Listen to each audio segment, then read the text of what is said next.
Hi guys, welcome back to my channel. Our channel. If you're a new subscriber, thank you so much for coming. Please don't forget to like these videos and watch my other videos if you come across them, or you can go check them out. For my returning subscribers, thank you guys. You guys are awesome. We're almost at our end of year target, which is to get to 500 subscribers before the end of the year. And we're almost at that mark. Thank you guys for subscribing. Thank you for watching my videos. My last video has been doing awesome.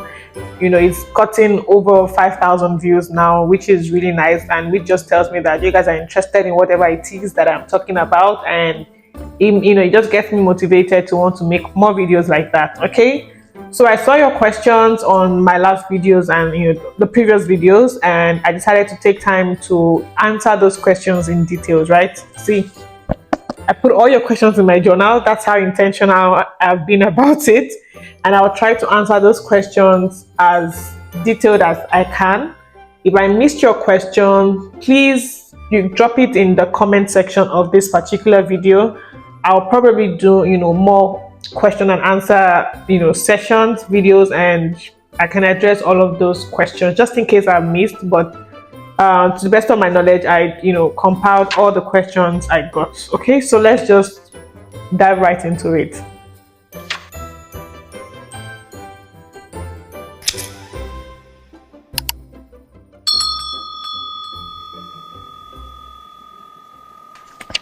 Okay,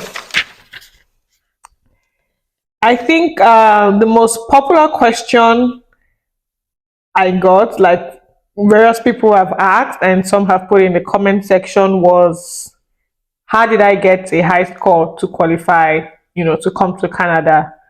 Firstly, I just wanted to address this. I came into Canada as a permanent resident, as you guys know, and for my new subscribers, I currently live in Quebec.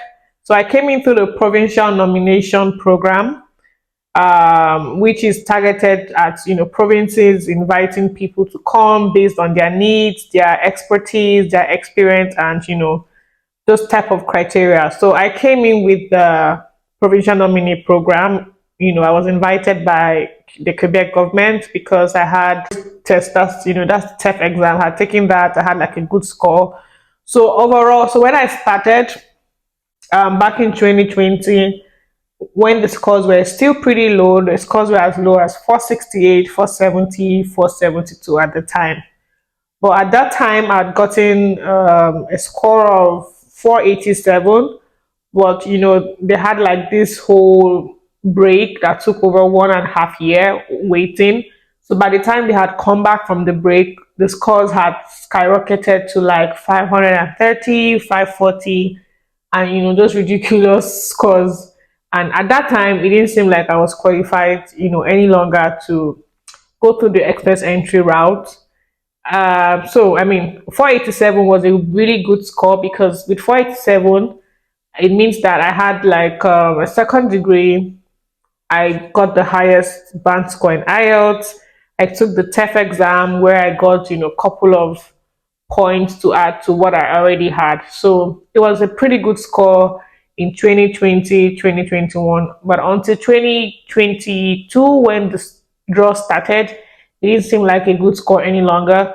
But thankfully, the Quebec government reached out to me and asked, to apply for a provincial nomination, their own program. Their program is called something different. It's quite different from the other provincial nomination programs that Canada has. Quebec's one is quite unique, quite different. I can explain all of that if you want me to in another video, for people who want to specifically come to Quebec, who have done the TEF exams and still don't have high points to qualify for the federal program. Okay, so that's, my high score of 487 was gotten from me getting a CLB 10 in IELTS. I had 2 degrees. I took the French exam as well. So that's how I got the high score. Okay, I hope that's clear. If you have more questions on that, please feel free to message me and I can shed more light on it. Thank you.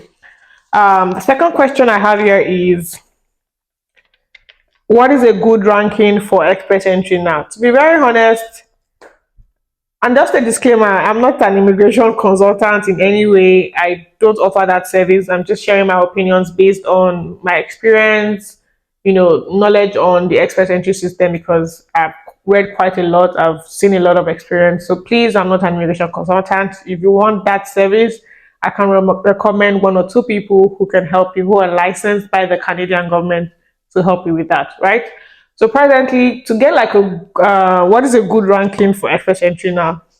Anything less than 500 really doesn't cut it now, to be very honest. However, that should not discourage it because thankfully the government has, opened up different programs targeting different people, different occupation, different expertise to come to Canada, even with a low CRS score. Okay, so they have programs for targeted at tech sector. They have programs targeted at the medical sector. They have programs targeted at the transport sector, the agricultural sector. So all of those sectors, and the good thing is that those sectors, those programs require like as low as some of them 430, even as low as 300 plus thereabouts, right? Yes, so for the federal pathway, they now have like different programs, rolling out different draws weeks, week after week. I think this week alone they have done like 4 draws for the federal program, okay, which is good news. So you really don't have to wait for like the 500 plus CRS score for you to be qualified, especially if you have occupations in all of these programs that I have just listed, okay? Aside that, there are other criteria. There are other pathways, rather. The provincial nomination, pathway. There's, I don't know, just different pathways now. To be honest, I haven't kept track of all of these things because I don't need it any longer. So, but yeah, you can just do your research. So no matter what CRS score you have, I think you can still fit into one of these places. You just have to be as strategic, to get into the pool, right? To get into the pool, you need to bump up those IELTS scores, do that.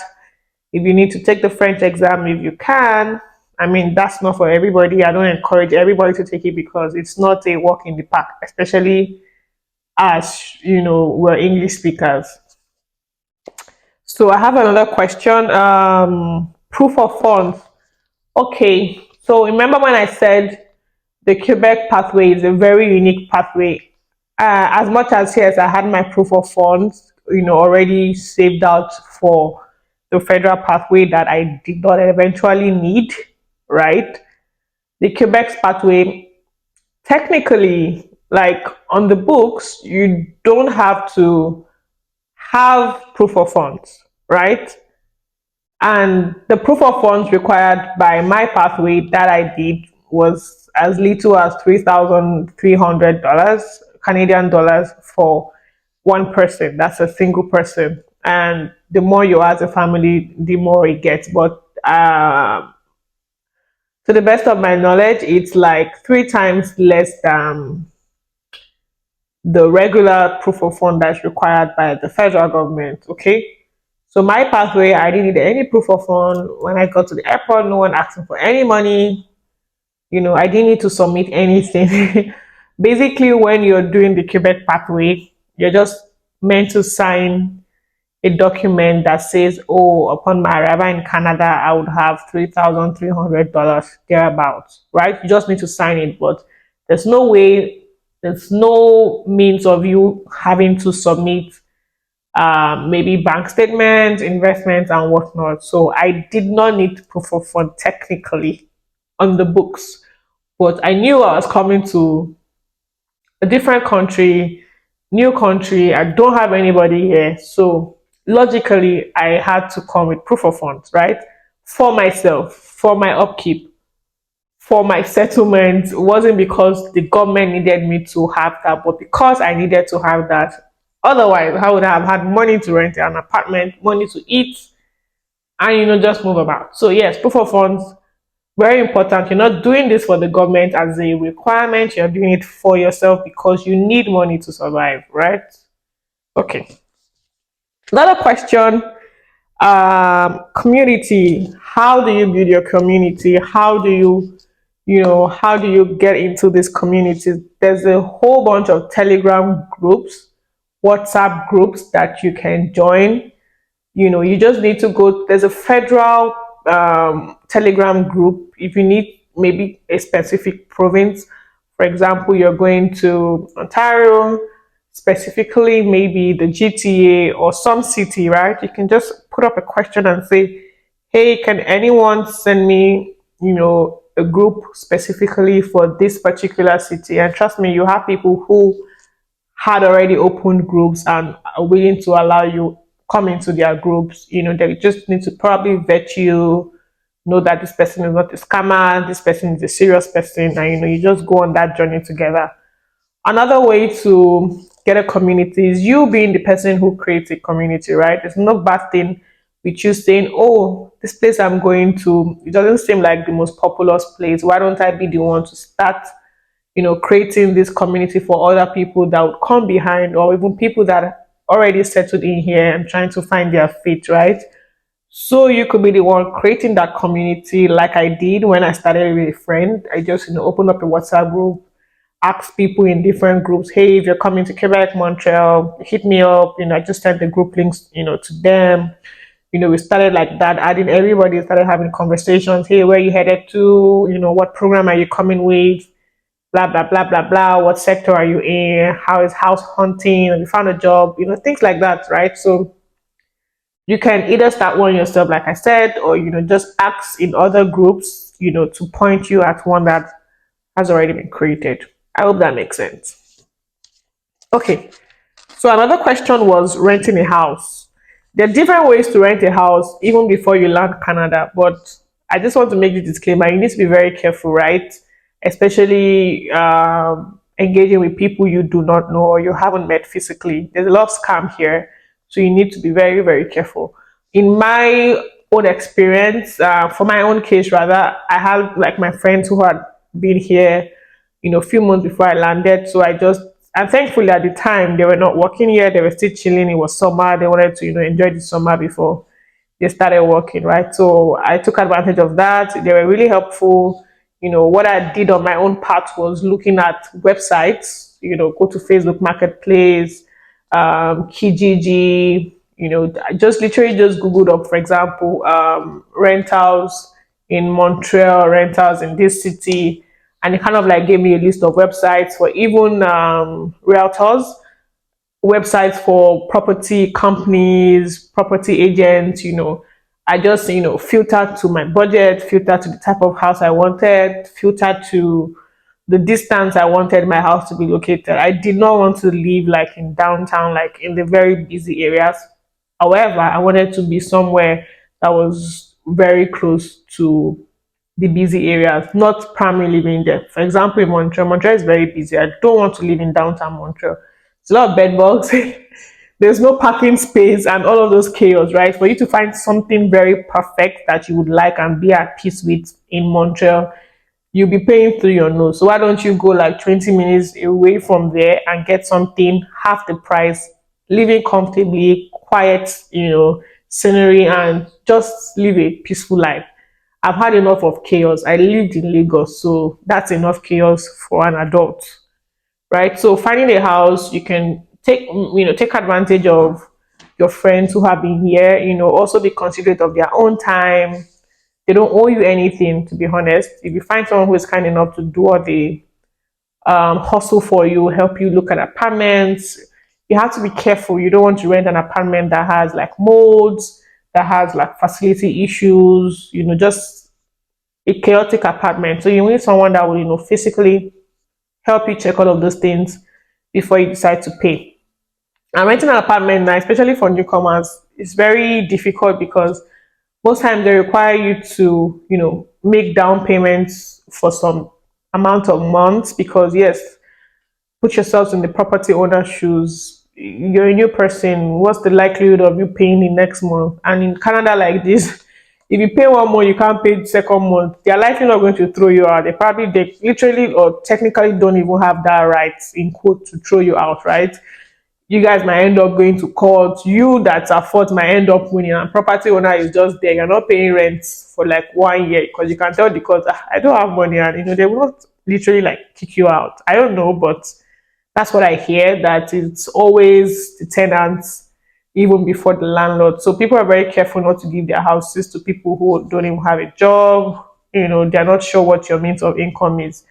So in my case, I had to pay 3 months rent. Yes, so I paid 2 months rent as deposit.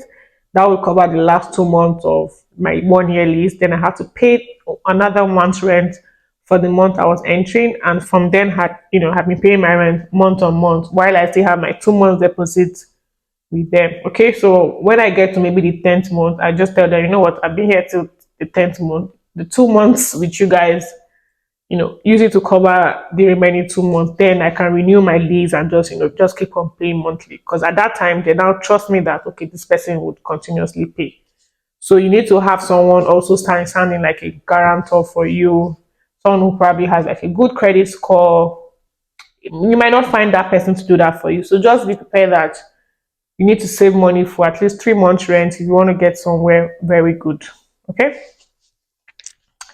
Um, yes, a very kind person asked, did my friends make it to? Yeah, because I mentioned, yes, I started this journey with two friends, two other friends. So one left before us. I mean, even before me, she's like 1 year now in Canada. So I was the next to leave Nigeria. So we still have one who's pending, who's going to join us very soon. So thanks for asking. That was very thoughtful.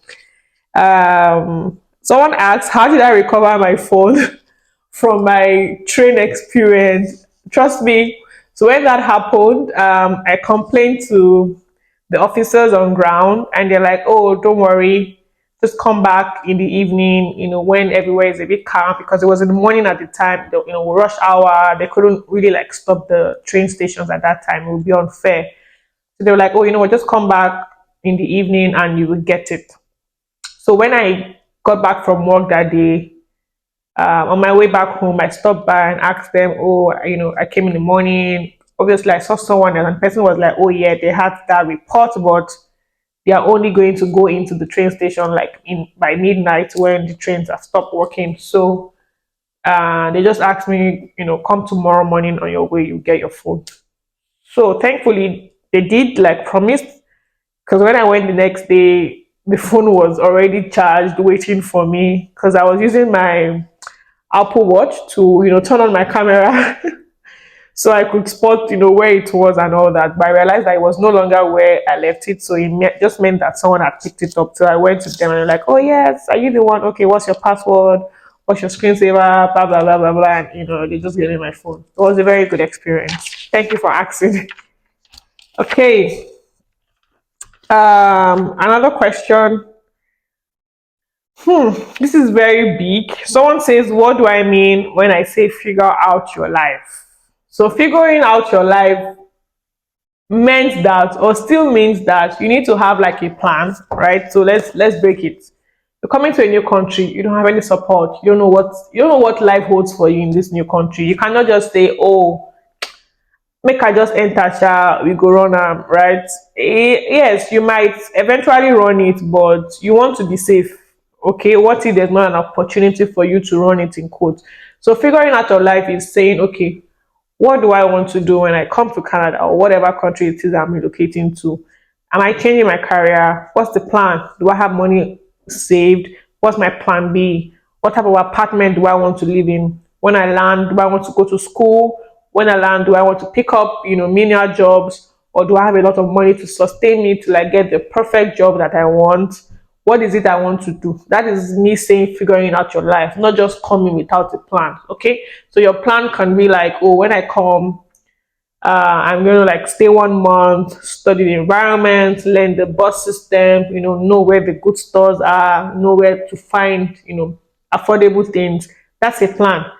And okay, after 1 month, I can now start searching for a job. Okay, I have like money that would last me for like 6 months, so I'm okay. I can now start searching for a job. But along the line, if I see a job that maybe a menial job that is paying, that I can pay the bills, Do I want to go for those jobs while I keep searching for my good job, or will I just wait? That's a plan. Like there are different. It depends on your own, personal wants, your own personal desire. So my own advice is just figure out your life. Figure out what you want, whatever decision you want to make. Figure it out before you leave your home country, right? What do you want? Especially when you're coming even with kids, right? You need to figure out their own life too. Oh, am I taking them to school immediately? Are they going to daycare? Will I be a stay-at-home mom or stay-at-home dad? Are we going to train our kids in this type of school, in this environment? Are we going to buy the car when we come? What type of car do we want to buy? Are we checking prices of these types of cars? Do we have enough funds for it? Are we going to take a loan? That is you figuring out your life. So different people, different situations, and what you want, right? So that is what I mean when I say, oh, figure out your life. Don't just come and say, I they go Canada, make her just enter. Then is when you get to Canada, you now start asking, wait, oh, children need to go to school. Oh, why did I think about that? We're going to buy winter clothes. Oh, do we have a budget for that? You cannot come here and start thinking about all of these things. Those things are things that you should have thought earlier before, you left your country. That's my own piece of advice. But at the end of the day, do whatever you want, okay? Um, Another question was, how much money do you need to come to Canada? To be very honest, yeah, a friend told me, oh, don't discourage people by telling them you need a lot of money. But at the end of the day, see, I don't want to lie and sugarcoat things for you. How much money do you need to Canada? The government says, oh, for a single person, you need like, I think it's about 14,000 Canadian dollars. If you're from Nigeria, or you're in Nigeria, you're coming from Nigeria, that's like over 10 million naira. That's $14,000, like, over 10 million, let's say 12 million thereabouts, depending on the exchange rate at the time, right? That is what the government is required to see as that's proof of fund. Then, like I said earlier, people get this proof of fund thing very wrong. Yes, I know that, yes, we're all struggling, using different means to get proof of fund just to share enter, right? See, logically, you need that money. There's a reason why the government has put it on their website for you to bring that money. Logically, anything the government tells you to bring, they're not telling you to bring and just pad it to your account and act like you have it. You need to have it. You need to own it, because that is what is going to make you go through the process seamlessly, or however you want it to be. You need that money. Let's take for instance, you come, no matter how you want to live. Okay, as a single person, you still have that flexibility of, okay, I can squat with someone, I can share, you can just rough it. It's harder for when you have a family, especially when you have a family with children. How do you want to go about this? You cannot squat with anyone when you have when you have one child or two children, right? It's harder that way. No one's going to want to squat you in their house. It's chaotic. So that money is very important. So whatever the government has said you should bring, I think that I would expect that you have that amount of money or even more. So you are just more comfortable and you are not regretting your decision of coming to Canada. Because trust me, the reason why people regret their decision of coming to Canada, quickly, like within 1 year, is because they're not buoyant enough. Things are expensive. I was speaking to a friend yesterday how much things are expensive in Canada compared to even the US, right? Things are really expensive. So you need to plan around all of these. You need to make a budget. The exchange rate is going crazy now. So I don't know how much you can save, how much you can cut down your expenses on that would still, make up for what the exchange rate is saying now. So how much money do you need? Depends on what type of life you want to live, how comfortable you want to live, no matter how much you want to rough it. See, as a single person, if you're going to even share with someone, you're not paying anything less than $600 now. Sometimes you can find somewhere $600 with utilities. That means you guys are probably like maybe two in a room, one person is staying in the living room, one person is staying in the bedroom, right? That's okay, depending when you can find your feet. So do that math. If you're going to have that money saved for maybe like 6 months, that's like $3,600 already. That has not included your flight fees, your feeding fees. You need to pay for your, mobile network, maybe $50 a month, All of those tiny expenses, even transportation is like $100 for like monthly bus pass. You need to have all those, petty money. So, like I said, for a single person, you can still rough around. But imagine someone with family now. You need like rent. At least you have like $1,500 to $2,000 for rent, no matter the area you decide to settle in. You still need that 1,500 $2,000 house to settle in with your kids. And you need like 3 months of that, right? Because of rent deposit. That's already like $6,000. So weigh all these options. If you're gonna come like in the winter, you want to come with your kids, you need a car to move your kids around. It's not easy coming to Canada and you're just, especially when you have a baby, you're pushing your buggy, you're carrying a child, you're doing it, you're struggling. See, you might need a car, but not everybody would, buy a car. Please don't quote me wrong. I don't want to speak from a privileged point of view, but it's just an essential, to be very honest. But then again, people survive even with the buses and with their children. So just do you and do what works for you and your family. Okay? Thank you. Um, Last question, yes, that I have on my list.